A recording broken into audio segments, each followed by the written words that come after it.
This is the X-Zone Broadcast Network, broadcasting worldwide on broadcast affiliates and satellite program providers, including CNN Broadcast Network, Sirius Satellite Network, Star Media, Good News Radio Network, Angel Broadcast Network, Wiki Broadcast Network, and WPBN TV. For more information on the X-Zone Broadcast Network, visit us at www.xzbn.net.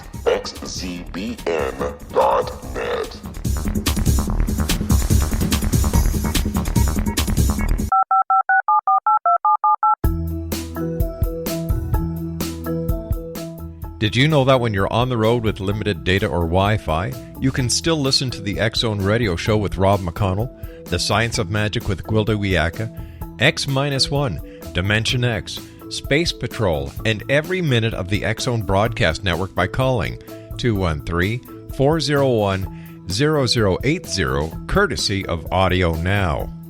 No smartphone, app, or internet needed. It saves your data plan, and it's free if you have unlimited minutes. Call 213-401-0080 to listen on any phone, anytime, anywhere.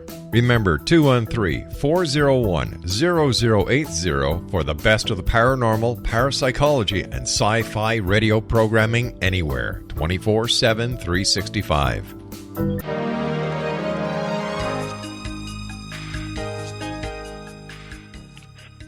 Welcome to Know the Name, Know the Genius in You, where in a single moment you can recognize your brilliance and change your life. This is a transformational hour that covers an array of topics that demonstrate how individuals use their native talents, as shown in their name, to look at the ordinary in extraordinary ways. Albert Einstein once said that everybody is a genius. Why would one of the smartest people on the planet declare that everyone is a genius unless he knew that to be true? I'm Sharon Lynn Wyeth, and in each weekly show, you'll hear the fascinating ways other people discovered the genius in them and what they were able to accomplish. At the end of each show, you'll hear clues on how you can recognize your own innate genius. All over the world, people have many, many diverse interests. And in that vein, people have written to our show's producers and asked about different occupations and areas of life that have highly interested them. People want to know how highly successful people have managed to achieve their genius mindset by utilizing the gifts that are seen in their name by using namology science. Some of the letters asked, how does someone express their creative talents, and how does someone share those gifts with others in a way that all benefit? Our expert tonight is Bernard Morin, who has done the most remarkable job sharing his multiple talents with others, as he is a shaman, a playwright, an artist, and so much more. Bernard has an unusual background because he became aware at a very young age that the world was not entirely as it appeared. Some of that awareness was because of nightmarish events he had as a UFO abductee. These abductions started for him at a very young age and continued well into the first few decades of his life. Initially, his childhood fear was that he was insane, and therefore he tried to suppress all the memory of it. It felt much more important to fit in, to have friends, and to be accepted. However, later as an adult, he realized that these experiences were, in fact, gifts that came to him too early to comprehend in his young life. In the relative safety of his early 20s, he began to observe the physical world around him for any clues that would make sense of those early experiences. He found himself drawn to people with particular physical difficulties and abnormalities. His observations subsequently led him to identify patterns that would reveal histories of both emotional and spiritual trauma.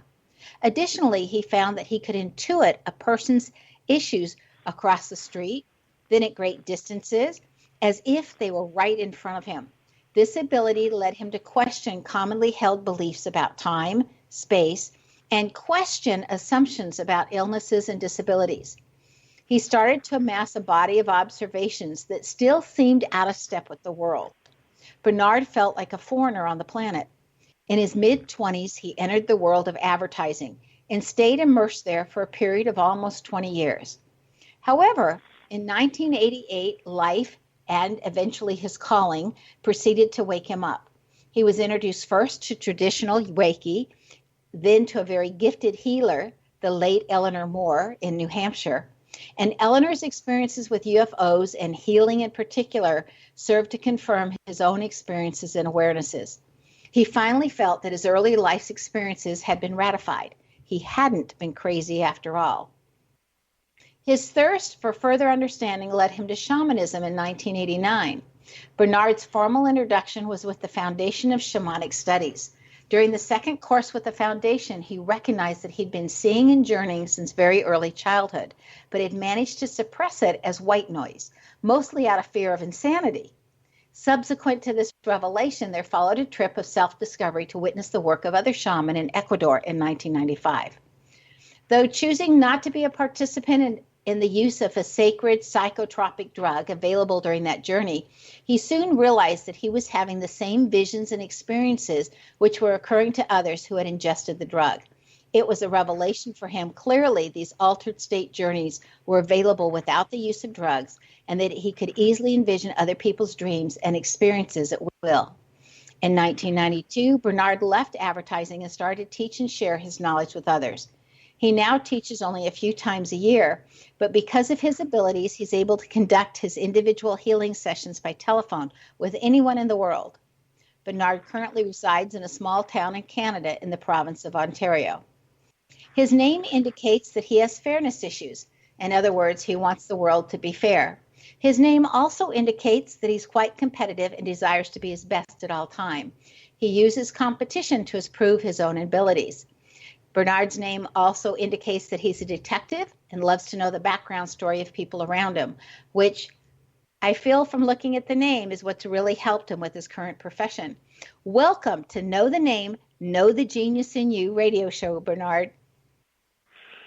Thank you, Sharon. Nice to be here. I want to know really quickly the name or what it is that you're currently working on. What's your current project that you're doing?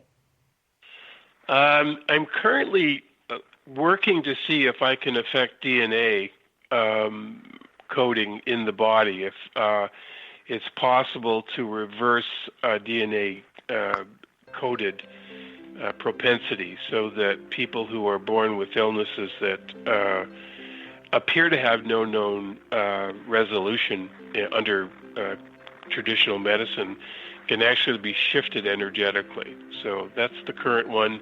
I work mostly with myself on that and a couple of friends, but it will take a while to perfect. Wow, that sounds fascinating. Stay tuned to Know the Name, Know the Genius in You. After the break, we'll find out how a shaman sees and senses the world differently than the rest of us, and more about the DNA.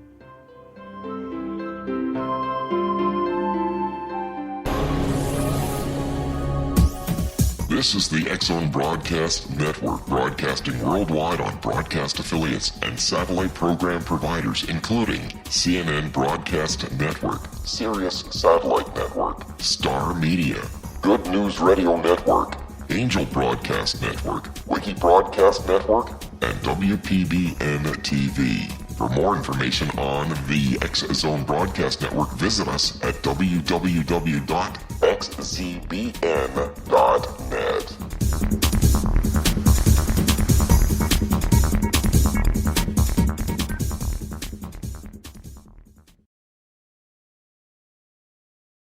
How would you like to be able to read other people's minds? Well, the next best thing is here. When you know how to read a person's name, you know how the person thinks, feels, and behaves. Each letter in our name holds a key to unlock our true essence. Our name contains both our gifts and challenges in this lifetime. Mnemology science discovers personality secrets hidden in the placement of the letters of our names, including the first and last impression people remember about us. Sharon shows us how to interpret the arrangement of letters as outlined in her book, Know the Name, Know the Person. Sharon Lynn Wyeth created mnemology science after 18 years of research and testing her theories, and has supported thousands of people around the world in understanding themselves and others better. You'll enjoy Sharon's unique teachings as she shares her system to learn the gifts behind your given birth name. Even if you don't like your birth name, there are jewels in this book. If you're thinking of changing your name, ready to name your child, or wanting to get along better with others, this is the book for you. If you'd like to improve your relationships and change your life for the better, get the book today, Know the Name, Know the Person, or visit www.knowthename.com. That's www.knowthename.com. This is the X-Zone Broadcast Network, broadcasting worldwide on broadcast affiliates and satellite program providers, including CNN Broadcast Network, Sirius Satellite Network, Star Media, Good News Radio Network, Angel Broadcast Network, Wiki Broadcast Network, and WPBN TV. For more information on the X-Zone Broadcast Network, visit us at www.xzbn.net.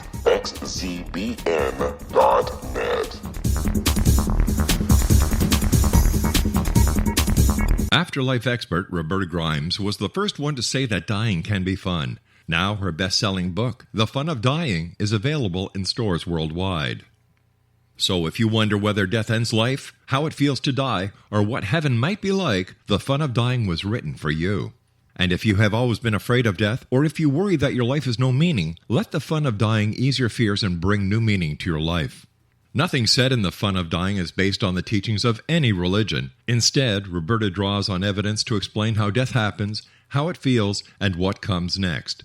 A lot of the best death-related evidence was produced in the first half of the 20th century. When it is put together with recent discoveries, it tells a consistent and amazing story. Roberta Grimes blogs and answers questions at robertagrimes.com. Her wonderful book, The Fun of Dying.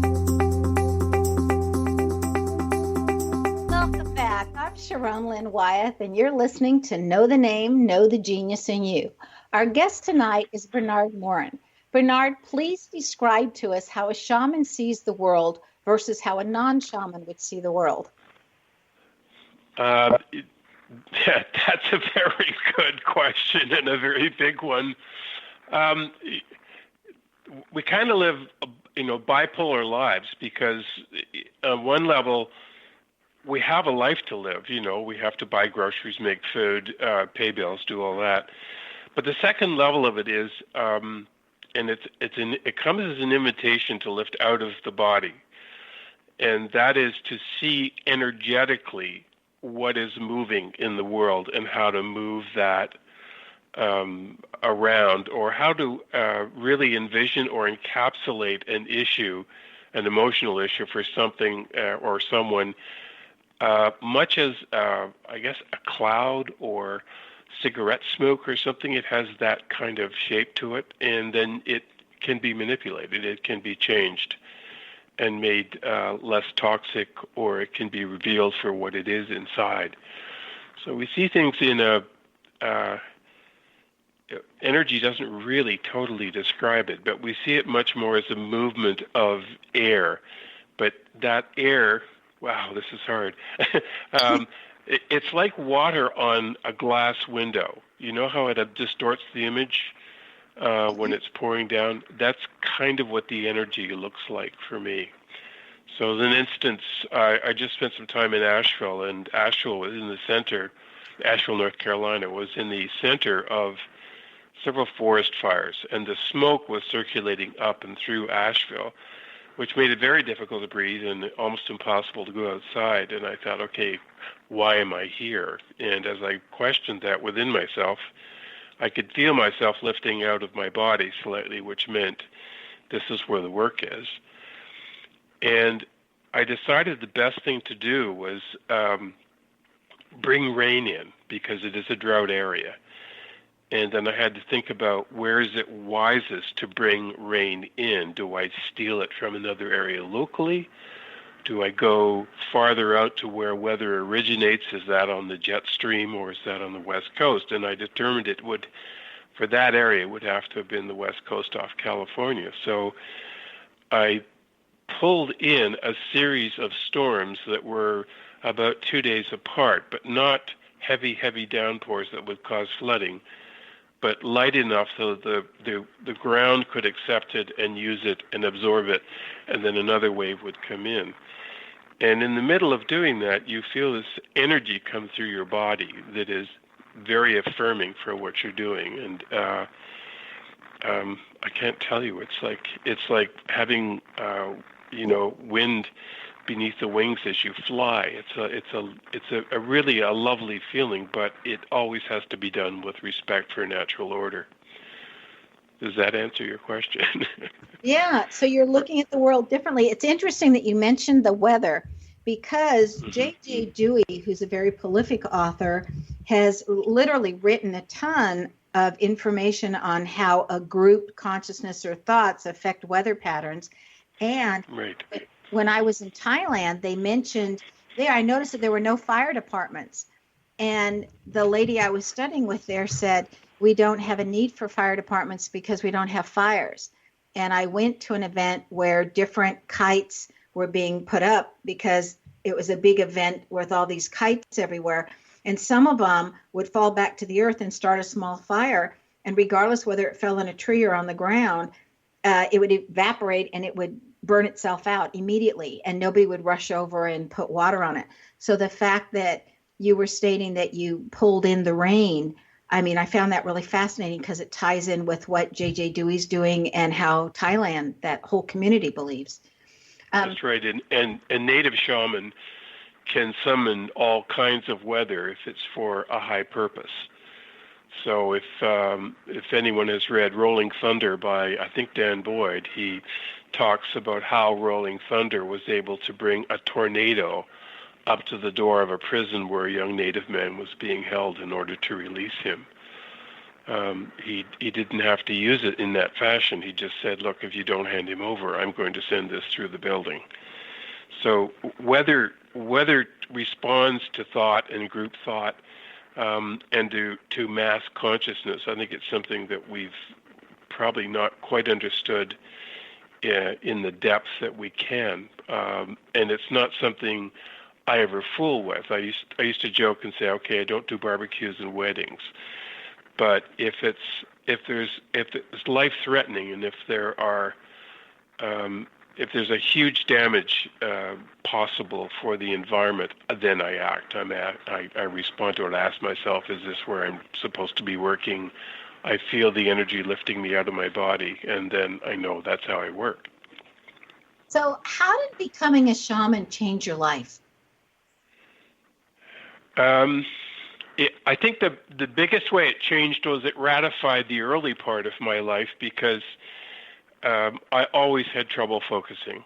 I was a child who we would now say was ADD. I had a lot of trouble reading for any length of time. I had to study in 20-minute periods because my brain kept skipping out, and it didn't occur to me until much later as an adult that isn't what I was supposed to be learning. But, there's this large need to fit in. And of course, I had parents who had never had higher education, so it was considered a great privilege and an expectation that I should go through that way.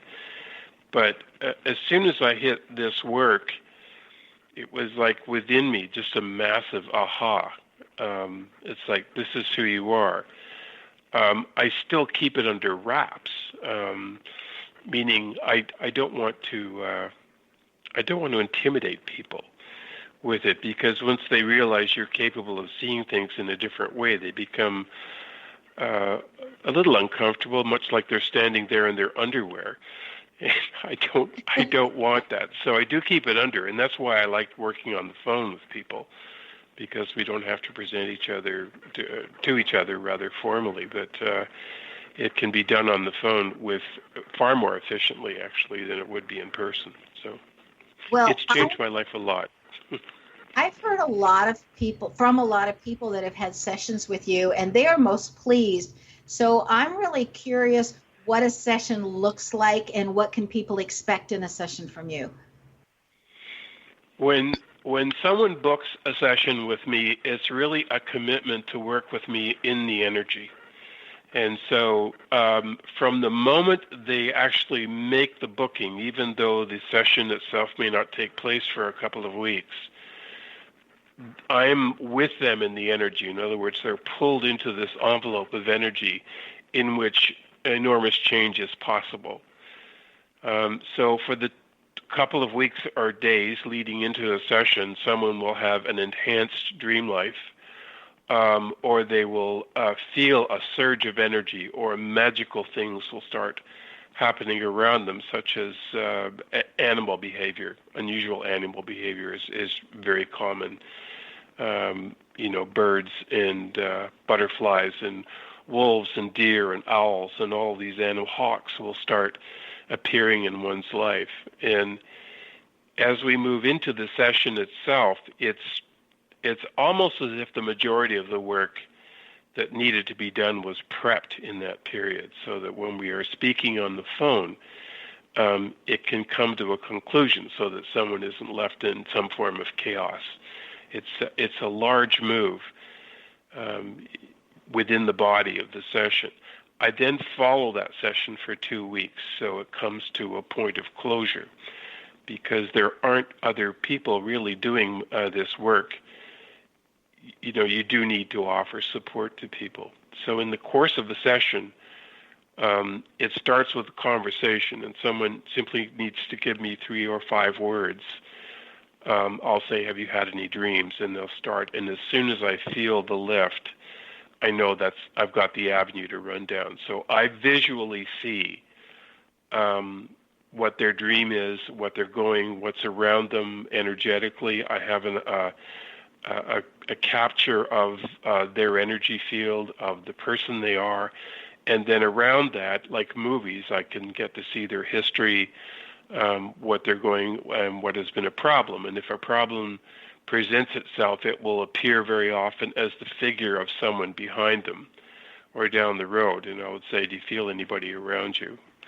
And they'll say, "Well, no." And I said, "Okay, well, this is a man, and he's trying to say something," and boom, the movement will start within them. Or I see karmic history that is affecting their life now, and I'm able to talk about that. So a lot of a shaman's job is to cultivate tone so the energy can run smoothly through your voice and vibrate through the person you're dealing with, so that the change is graceful and has ease and is not in any way dramatic. It's all resolution based and warm. So you're saying part of the shaman's job, does that mean your sessions appear like other shamans also sessions, or is yours different in some way? I can't tell. Most of the shaman I've ever come in contact with have been based in native practice, and I don't do a cultural practice in that respect. This is just my version of it, and I often tell people we all have this in us. It's all there. I've just had a bit more mileage in it than others, but I don't do the ritual. Now, I know that many shamans see energy, and they see the field, and they see the history. Whether we see it the same way is a very difficult thing to determine. Okay. I wouldn't know for sure. So I've been privileged to get an experience one of your workshops as you guided us in using our imaginations to be more creative. Could you describe to us the importance of using our imagination, and possibly when our imagination might get in our way? Imagination is used when your left brain, your linear brain, your logical brain gets in the way of an experience. So a brain will, that part of your brain will come in and say, "Okay, is this really happening? I mean, is that real? Or are you just, what is this?" The best part of shamanism comes out of your right brain. So most often I ask people to use imagination to jumpstart past the left side of the brain, so that they move quickly into the right side of the brain, and that's all it takes is a little jump.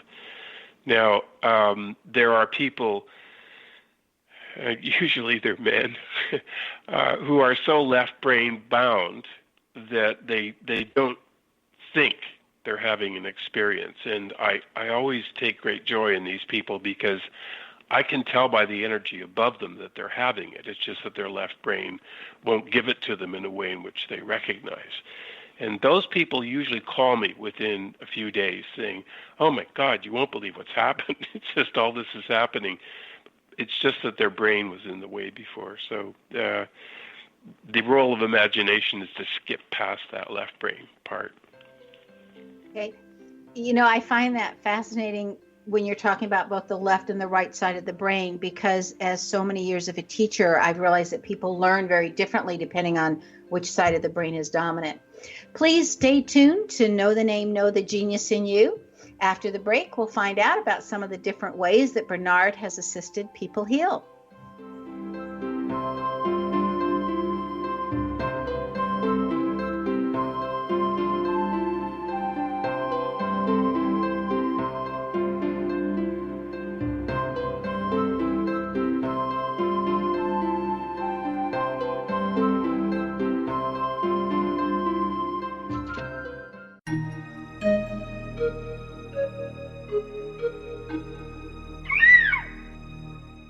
While science pursues fact, magic accesses the quantum level, bridging random facts to form truth.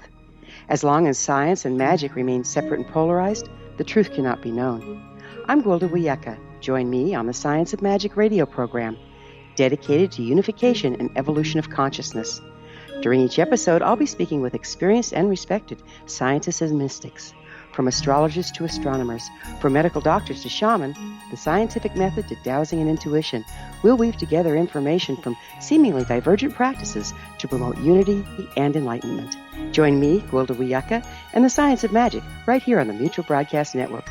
For more information, visit www.thescienceofmagic.net. Gibbs A. Williams, Ph.D., is a practicing psychoanalyst, supervisor, researcher, and author in New York City. Much of his life has been dedicated to understanding nature and the uses of meaningful coincidences or synchronicities. His radical and original non-Jungian, non-mystical, non-magical theory of synchronicities illuminates much of the fog surrounding this challenging and perplexing topic. His ideas and manners are fresh, presented in a style that is both entertaining and highly informative. He is also an expert on crisis intervention, specially focused on violence reduction for the police and citizens, mastering anxiety, frustration, and stress without the use of medication, and effectively preventing and treating heroin addiction. Dr. Williams can be contacted at his email address at gwwilliamsny11@aol.com or visit his website at... Wouldn't you love to know the secret to everything? Well then, meet Dr. Kimberly McGeorge and her cutting-edge breakthrough knowledge that combines science with possibility. Dr. Kimberly brings real-life answers and healing to those open to alternative solutions. She teaches solution-based programs and classes that will change all areas of your life forever.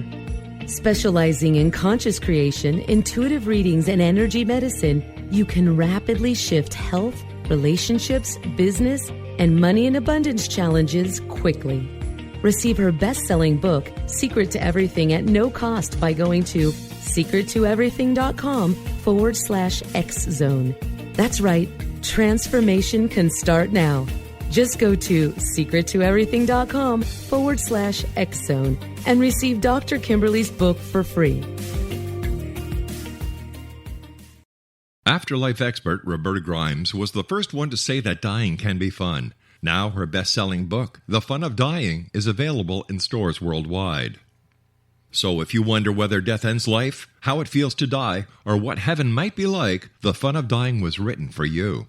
And if you have always been afraid of death, or if you worry that your life has no meaning, let The Fun of Dying ease your fears and bring new meaning to your life. Nothing said in The Fun of Dying is based on the teachings of any religion. Instead, Roberta draws on evidence to explain how death happens, how it feels, and what comes next. A lot of the best death-related evidence was produced in the first half of the 20th century. When it is put together with recent discoveries, it tells a consistent and amazing story. Roberta Grimes blogs and answers questions at robertagrimes.com. Her wonderful book, The Fun of Dying. Welcome back. I'm Sharon Lynn Wyeth, and you're listening to Know the Name, Know the Genius in You. Our guest tonight is Bernard Morin, who can be reached via his website, inthenameofhealing.ca, standing for Canada. You've been working now for over 40 years, Bernard, observing how behavior choices can affect our physical bodies. Could you give us some examples of what you've seen? I have to go back to the first person that really taught me what I was looking at. And I was living in London, England at the time at a five-way intersection, and there was a bag lady who every day stood out in one of the concrete projections that separated the lanes. And she had her fist raised, and she was yelling and shaking her fist at the traffic every day. And she had, in the other hand, a shopping bag always filled with the same things. And my bus stop was right across the street from where I was living, and just a few yards from her. And she mesmerized me, because I wondered at a certain point, what must it be like to be her? Like, what is it like to be in her body?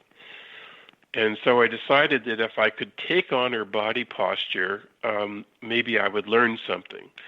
So I mimicked her. I was out of her vision. I mimicked her body posture and got home that night and stood in front of the mirror and got the posture.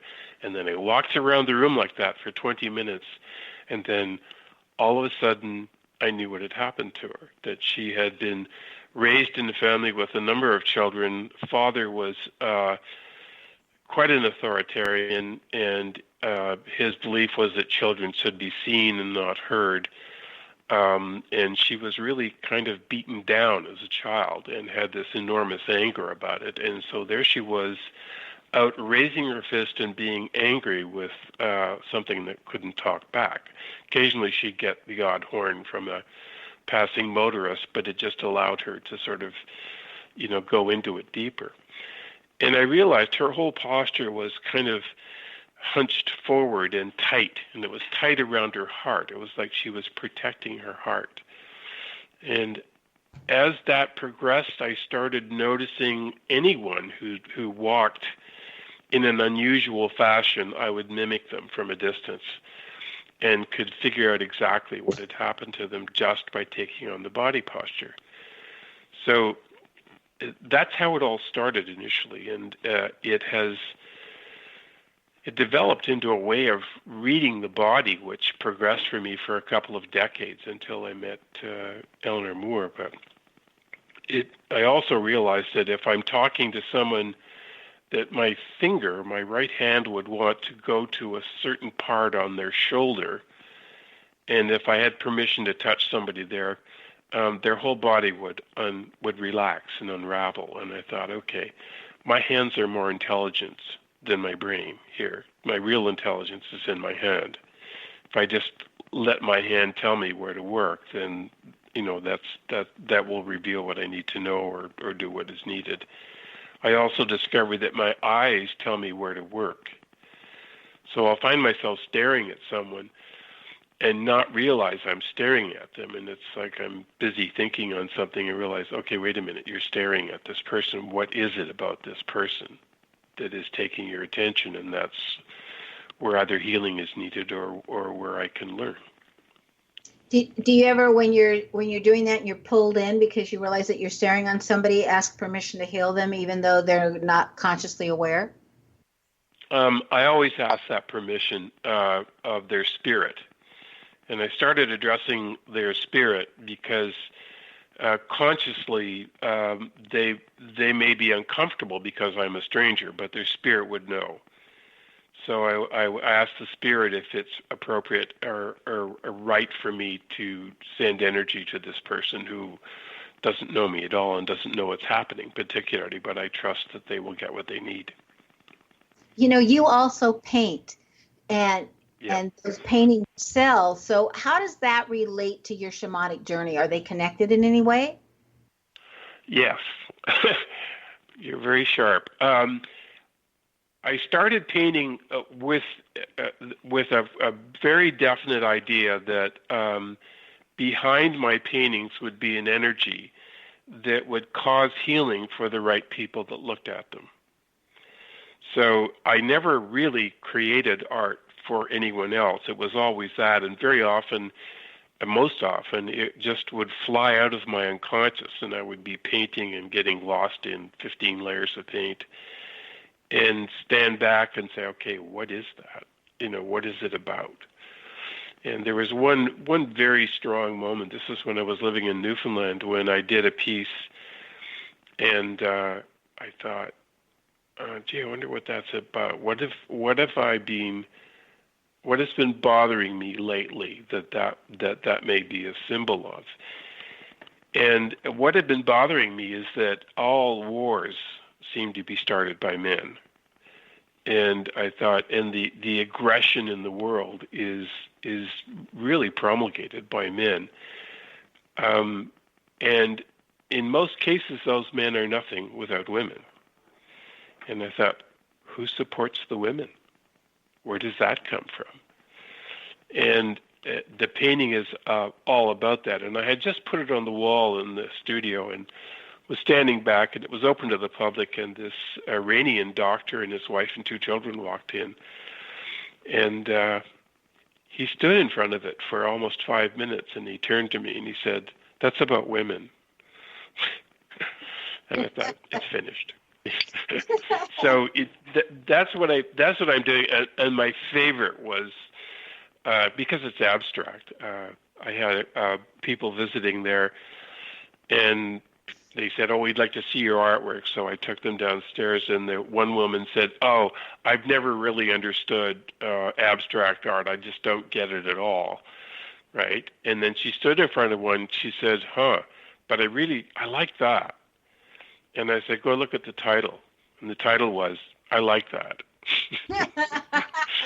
And I said, "So what don't you get?" Her unconscious was getting it. Her left brain wasn't letting it happen because it had to make, a certain amount of sense. So it's always been a tool of expression there. In fact, I'm about to sell a bunch of my work because I'm inundated. The place I had in Newfoundland, I had to empty all my paintings, so I'm swamped with paintings right now. But they only go to people who are affected by them, which is what I like.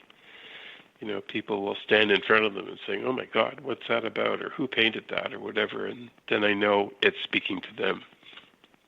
You asked the question, so who supports the women? Did you ever come up with an answer for that? The answer really is other women. Really. And spirit, supports the women. But, I mean, we're living in essentially a planetary patriarch. And therefore there are wars, and there are, suppression of people, and it's dominated by a lot of greed. And that, in my mind, is not going to change until women have more say in how the world runs. So you notice that in most matriarchies, there isn't that problem. And there are matriarchies, so they don't have problems of war. So it seems that other women are the ones who support women, and they tend to cope with the men. There are obviously exceptions, and I'm making grand generalizations, but that's what I discovered. I think it's rare for us to find a society today that is a matriarchal type of society. And I ran across one of the tribes while traveling in China that was a matriarchal society, which just fascinated me no end, because it was very different than how our culture is here in North America. Bernard, I've met people you have helped, and you've helped them develop their skills, and those people with their own skills are most impressive. And one of them that comes to my mind is the policeman there in Canada that you helped, and how he's using his intuitive skills in his job. So could you tell us about how you help somebody like that develop their skills, and what you feel like your role is with that? You're talking about Wayne Adam, and Wayne's skills had been burgeoning, and he initially contacted me because he wanted to do a Reiki class with me, and I hadn't had one planned, and of course I don't teach it now. But I recommended him to a student of mine, and so he went to that class. and decided he wanted to do second level with me. And second level in Reiki, and we're talking traditional Reiki here, the old system, to me it dovetails with shamanism. There's a point where it dovetails, and they're very much similar in many aspects there. So I taught him second degree, and then we did a bit of shamanic work. He then attended a shamanic class with me, and he's, I would say, the most gifted person I've ever taught. But in the beginning, you're very unsure about what it is you're seeing or what your role is in information, and so I teach people like that things such as if you intuit or you gain some information about someone, I have them ask, okay, is this for me to know or for me to tell? Because they're two very distinct things. For you to know is so that you know, in a broader sense, who it is you're dealing with. For me to tell is it's safe to tell this person that information. And I learned that the hard way by spilling information before learning to ask that. That developed within my own experience. And then with people like Wayne, you just we have long conversations. If I feel a trend is happening in the world, or I see a movement happening, we're in what I call now the age of transparency, where it's hard to hold secrets. So WikiLeaks and Edward Snowden and many of those people are part of that same issue. I'm able to say to Wayne, okay, I'm getting this surge that's happening, and he's able to put words on it. And we share in that respect. So any of the students I have who have gifts like that should be supported know they have the right to talk and call me, and we'll just ramble on about what they're seeing. So, and not everyone's gifts are the same, so you have to identify what it is in everyone's gift that needs support. Well, I know that two of your students came out to California. They flew out to California to help somebody that was there that was going through the dying process. And I remember the woman telling me at that time, whose mate was the one passing away, how much help that they gave that dying person. And so when we come back from the break, I would love to hear about any kind of help that the shamans may see about death more than, I want to say, the rest of us. I think that would be fascinating. So please stay tuned to Know the Name, Know the Genius in You. And after the break, we'll find out what Bernard Morin has in his name that assisted him, that you may have in your name as well, along with what we just asked him.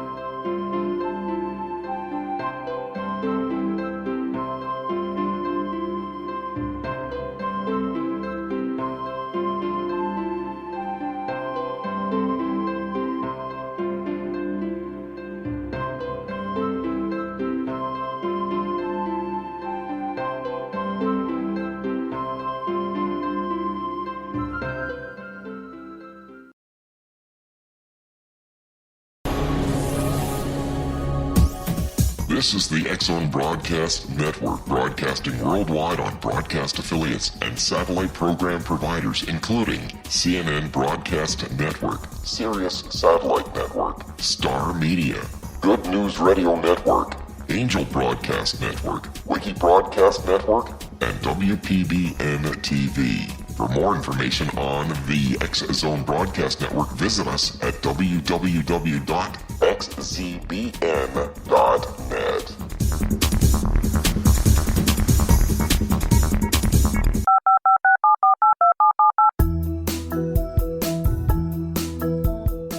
Did you know that when you're on the road with limited data or Wi-Fi, you can still listen to the X-Zone Radio Show with Rob McConnell, The Science of Magic with Gwilda Wiyaka, X-1, Dimension X, Space Patrol, and every minute of the X-Zone Broadcast Network by calling 213-401-0080, courtesy of Audio Now. No smartphone, app, or internet needed. It saves your data plan, and it's free if you have unlimited minutes.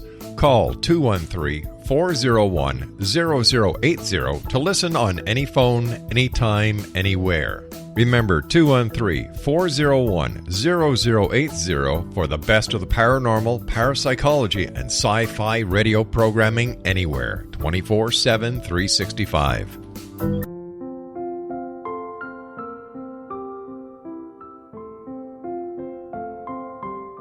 I am Dr. Carl O'Helvey, founder, president of a new cancer foundation focusing on evidence-based physical, mental, and spiritual interventions, including natural cancer cures, prayer, meditation, affirmations, nutrition, and other related holistic cancer prevention and cure modalities. These are used in cancer education, research, and financing care. I ask for your help to continue this important work by donating at www.holisticcancerfoundation.com.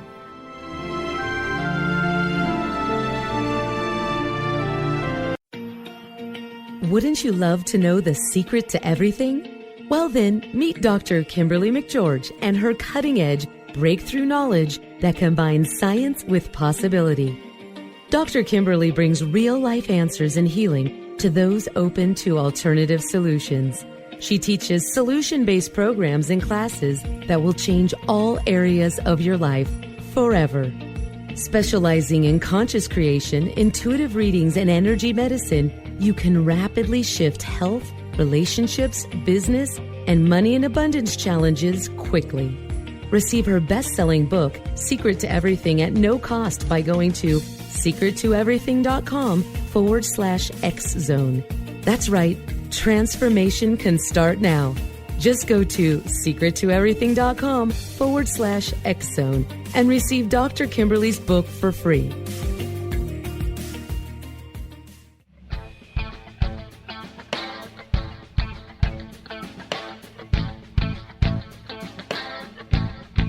What Happened in Benghazi is revealed by Nicholas Genix, author of Obama, Islam, and Benghazi. He informs the American people that President Obama deceived them by advocating a strong foreign policy prior to the 2012 presidential election, and Hillary Clinton supported this deception.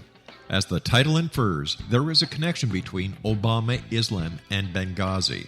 Ample evidence informs Americans that Obama's early indoctrination in the Quran developed an affinity for Islam, why the Quran is the source of discontent in many countries, and why the Obama foreign policy deception led to poor military action and caused the loss of American lives in Benghazi.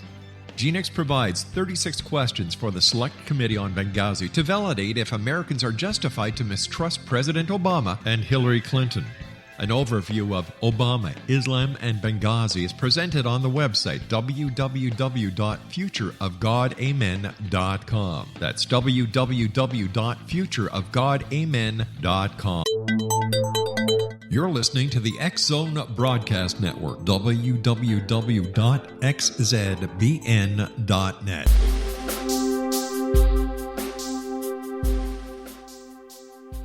Welcome back. I'm Sharon Lynn Wyeth, and you're listening to Know the Name, Know the Genius in You. Our guest tonight is Bernard Morin, who has taken his shamanic skills to a level where he's able to see what is occurring with someone else, regardless if they're both in the same physical locality. He then assists them in healing. Before the break, we asked how shamanic skills can assist in the dying process. So, Bernard, would you like to give us some insight on that, please? Sure.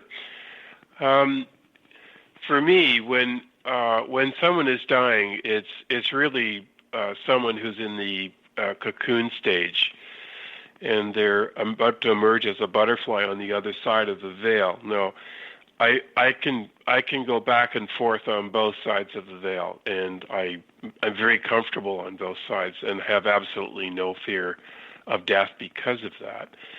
So I'm able to speak with complete confidence with them about what is waiting on the other side. Now, sometimes their own beliefs will put a structure on that, or absolute atheists will say, well, I know we're just dead and we die and we're gone. I said, okay, well, if that's not true, do me a favor and send me a message in a butterfly or something like that, because normally there is something else on the other side. But when I'm working with the people who are dying, there's one exercise I do with them if they're fully conscious enough, and that is to teach them what their essence is. And I'm able to help them contact their essence without the body. In other words, who are they without the body? Because that's the part that continues. And once they've done that exercise, they're enormously relaxed. It's like, oh, and it's familiar. They know what it is, but life has a way of compounding all of that. And if I'm with them while they're dying, I'm actually on the other side holding their hand and helping them through. And I can also, if I'm not able to be with them when they pass over, I can take them on a journey and show them where they're going to be going after they die and who will meet them, and then take them back down again into the room so they have no fear of passing. And that's really been the most effective part of it. That's most fascinating, because the Monroe Institute in Faber, Virginia, has done just a lot of research and studies on being able to train people to do that. And they do it through sound. And so it's very interesting that you're able to do it with hand holding and actually being able to stay with them. What's the basis? What's the basis of healing? In other words, what do people need to know and able to heal? That's a really good question. For me, it's always been when you lose a sense of balance and your place in the world. When things build up and demand, or there's too much trauma or whatever, you're kind of taken away from an experience of yourself as a fully grounded, vital person. And what healing for me is, it's not curing necessarily. Healing is learning to come back to a balance that whatever life has for you is okay. It contains no fear. Healing for me is about not having fear and able to move through that. I learned that through the AIDS crisis, working with myself at the time and deciding that, as a very wise woman once said to me, there are two things out there. One is AIDS and the other is the fear of AIDS, and I'm not sure which is more fatal. And I thought, right, well, I'm going to make sure that the fear of AIDS is not going to get me. And I had to simply address that, and that is a shaman's way. You just turn and you look the owl in the face. You look yourself in the face, really, and just say, what is so scary? How bad can that be? And not allow it to dominate or rule your life. And that's, of course, where a lot of control mechanisms come for people as well, when they won't face a fear of not being in control. You mentioned something about the essence of self and introducing somebody to the essence of themselves. Could you elaborate on that, what you mean by that? Some people would call that soul. I call it spirit. Soul for me is another concept, and spirit is a part of it, but it's a larger concept. Spirit is that part of you that doesn't die. So what I do is I engage them in a vision where they're lifting out of their seat if they're sitting, and I can speak through the physical issues that they're experiencing, like what does the floor feel like? What does it feel like now that you're 3 inches off the floor and you feel tingling? It's very much getting them to conjoin with me in the vision, and then we go up through the room, out of the house or the building, up into the sky, above the sky, and then we get to above clouds, and then I say, okay, you can lay down now and just float there. And then tell me how you're feeling. And that's how they learn what it is. So it's energetically sharing a vision of it with them that envelops them so that they can actually participate in it.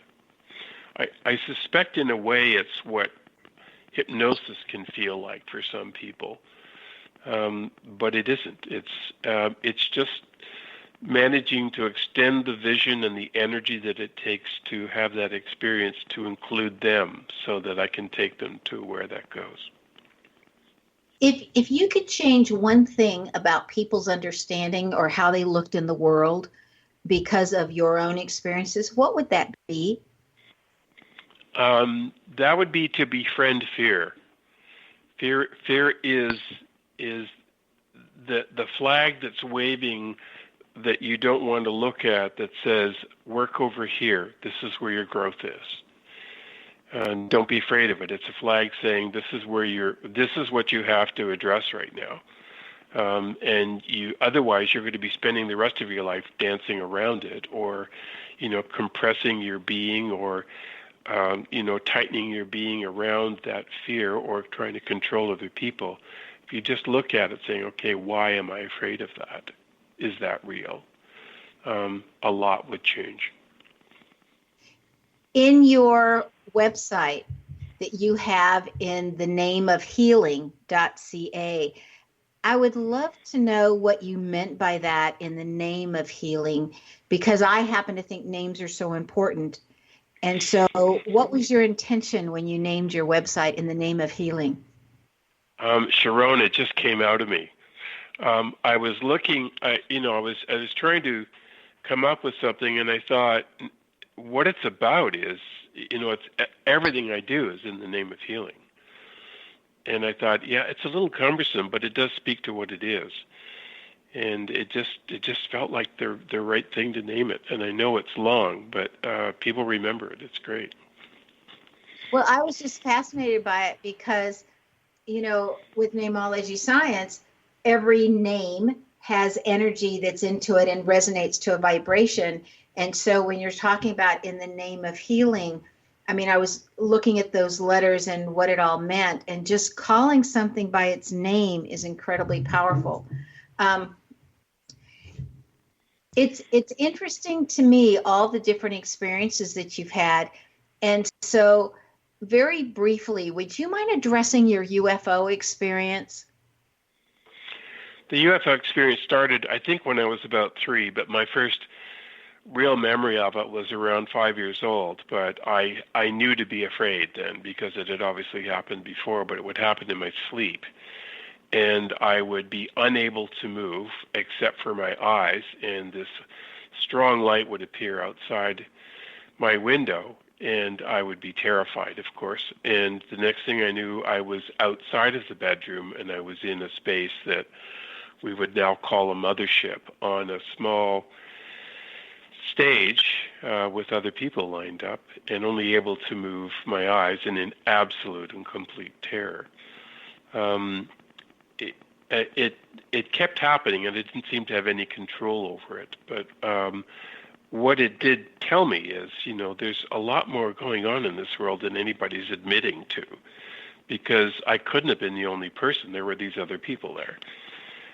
Nonetheless, as a child and you're terrified, you think you're nuts, you think you're crazy, because no one else is having those experiences. But it taught me to always pay attention to the world around me, because there will be clues that you're missing, given the breadth of that experience. So I was very soon realizing I was seeing smoke, what looked like smoke rising off of fresh fruit, and there was what I now know is an energy field around every object, and those sorts of things. So it was the lead-in, really. I think maybe more people have those experiences, and that a lot of people could feel like, I'm the only one doing this, and so I'm not going to talk about it. Be prepared to be surprised and pleased when you experience Bernard's work, and thank you so much for being with us today, Bernard. Bernard's website it's a pleasure. is in the name of healing.ca. Bernard likes to make the world a better place and has an eye for beauty, as well as being a great detective, wanting to know the background of the ones around him. That comes from having the first vowel of E in his name. So if your first vowel of E, you too wish to make the world a more beautiful place and love to know people's backgrounds. Do you know where your genius lies? I'm Sharon Lynn Wyeth, host of the radio show Know the Name, Know the Genius in You, which can be heard every weekday at various hours right here on xzbn.net radio, an X-Zone radio station. Tune in to hear the fascinating ways other people discovered the genius in themselves and what they were able to accomplish. In each upcoming show, you'll hear clues on how you can recognize your own innate genius. Join us this week. If you wish to know more about your name and how you can discover your innate genius, go to knowthename.com. Again, that's knowthename.com.